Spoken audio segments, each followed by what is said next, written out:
ज़िले घोटकी जो क़दीमी ॻोठ दलेल कोराई जेको सूबाई तक PS20 जे यूसी अलीबाग में वाक़ आहे। हिन ॻोठ में अटकल 200 खां मथे कचा ऐं पका घर मौजूदु आहिनि ऐं इलाइक़े में सुठो वाउट रखंदड़ क़दीमी ॻोठ पिणु आहे। हिन ॻोठ जे क़ाइमु थियण खां अॼु ताईं तक जे चूंडियल नुमाइंदनि ॼाणी वाणी हितां जे ॻोठाणनि खे बुनियादी सहूलियतुनि खां महरूम रखियो आहे, जंहिंमें अहम बुनियादी सहूलियत पको रोड न हुअण करे हिन जदीद टेक्नोलॉजी वारे दौर में असांजो ॻोठ दलेल कोराई अवेली दौर यानी पत्थर वारे दौर जो ॾेख ॾेई रहियो आहे। मकानी तौरु आम चूंडनि वारनि ॾिहाड़नि में हिन ॻोठ जे ॻोठाणनि खे तक जा उमेदवार सभु ख़्वाब ॾेखारे वोट वठी कामयाबी माणण खां पोइ लावारस ॻोठ दलेल कोराई जी वारसी करणु खां विसरी वञे थी।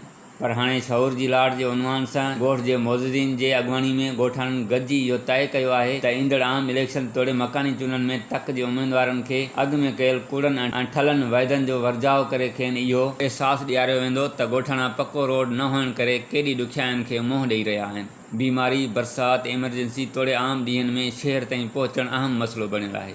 इन करे हाणे पहिरियां पको रोड पोइ ॾिबो कंहिंखे वोट। उमर कोराई, मीरपुर, माथिलो।